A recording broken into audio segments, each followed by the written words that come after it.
Let's bring in Sarah Bedford now. She's a political and investigative reporter for the Washington Examiner. Sarah, good to have you with us this afternoon.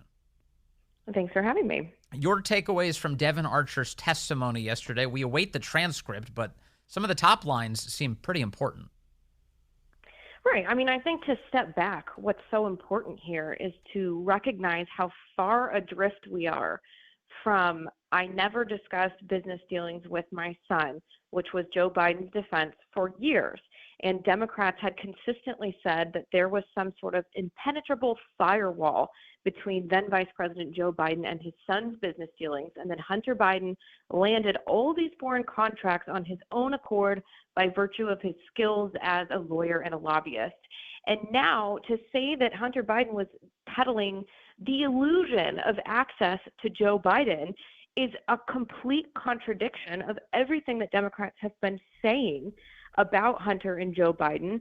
And it's pretty clear that Joe Biden willingly participated in allowing his son to sell at least the perception of access to him, if not, actual influence over the vice president's office, because Joe Biden hopped on dozens of conference calls, stopped by meetings, dinners, get-togethers, and socialized as well with all of these business partners. That is so far afield from the way that this was initially sold to the American people that I don't think Democrats should get away with spinning that Hunter Biden was merely an independently operating con artist. I just played some audio a few minutes ago, Sarah, of MSNBC panels this morning continue to insist that there's no evidence whatsoever against Joe Biden. When you hear claims like that made even to this date, what do you think of that?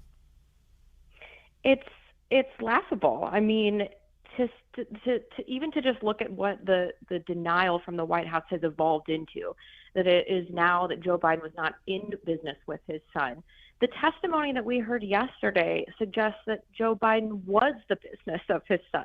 Hunter Biden was selling his ability to get his father on the phone anytime he wanted, or have his father drop by any meeting that he wanted that took place in Washington, D.C., or even overseas at times. And Hunter Biden consistently delivered on that promise, and Joe Biden participated in it. I mean, Yes. Think about the other pieces of corroboration of that. We have the Rob Walker interview with the FBI, where Rob Walker said that Hunter Biden would preface invitations to these meetings by saying, I'm trying to close a deal with these business partners. Could you stop by? The conversations didn't need to be substantive for that to be evidence of Joe Biden helping further his son's business prospects. Also, there are people in Washington who sell the illusion of access. And when I hear that phrase, what it means to me is somebody who's a name dropper, who pretends they know an important person and that they can bend their ear and will in their direction. And if you pay me, I can get you access. There is this industry of access in D.C. We're talking about the son of Joe Biden. It's not the illusion of access. He's got him on speed dial because he's his father. There's no way this is illusion. Even it just doesn't make any sense, Sarah. It doesn't make any sense. And one of the nuggets from Archer's testimony is that Joe Biden wrote a letter of recommendation for the daughter of one of Hunter Biden's business partners to get into college. This is the same Chinese businessman that Joe Biden met with alongside Hunter in 2013 when he traveled to China as vice president. To say that that's not evidence that Joe Biden was involved in Hunter's business affairs enough to personally intervene on behalf of the family of these business partners is laughable that they're continuing to make that claim with a straight face. Also, left out of the conversation on places like MSNBC is the FD 1023 form, the FBI source, credible source, paid for years by the FBI because of the value of his information, who came forward and said it was absolutely a bribery scheme, that Burisma was bribing the Biden family in order to get Victor Shokin fired, and Joe Biden very publicly achieved that outcome.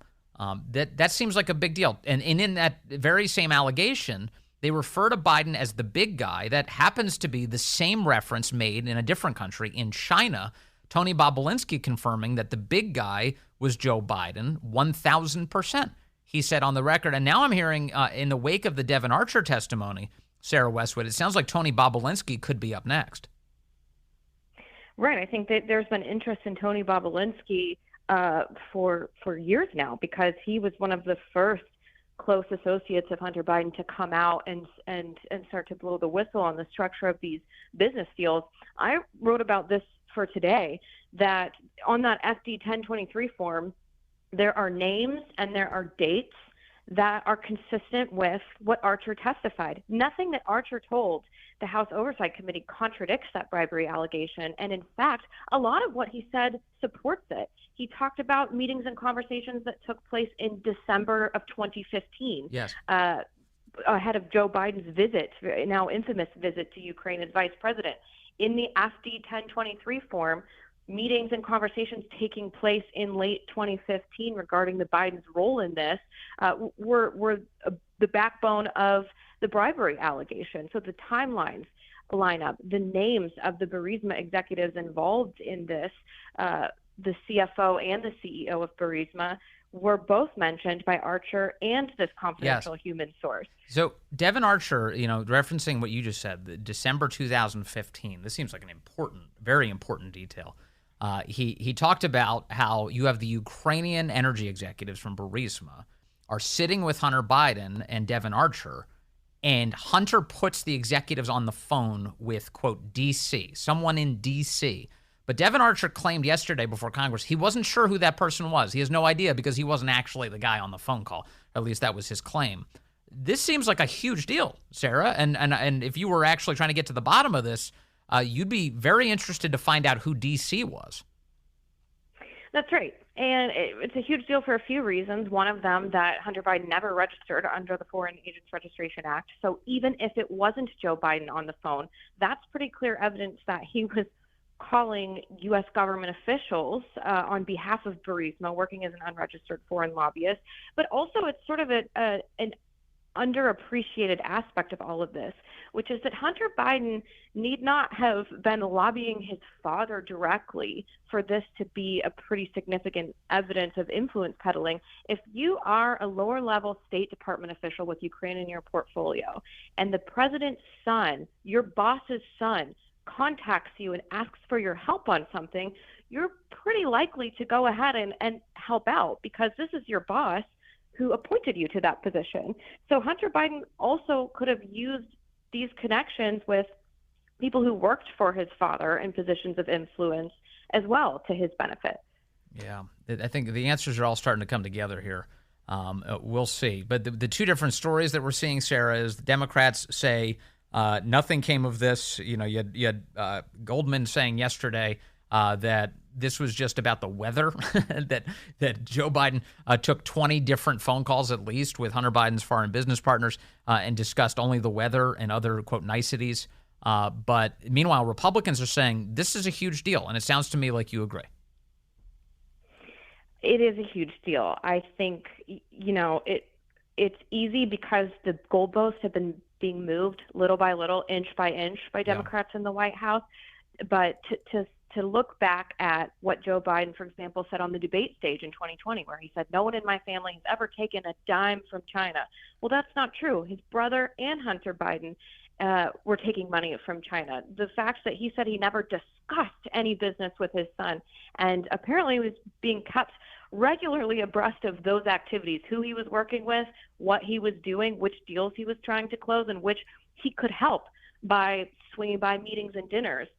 We are so far away from the initial claims. I don't think that Democrats in the White House should be permitted to move the goalposts like this, because it's pretty clear that lies were told. No, and we need a lot of reporters asking real questions. Unfortunately, I think those will be few and far between of the White House. You're among the people asking the real questions, though. Sarah Westwood, thank you very much, as always. Excuse me, Sarah Bedford these days.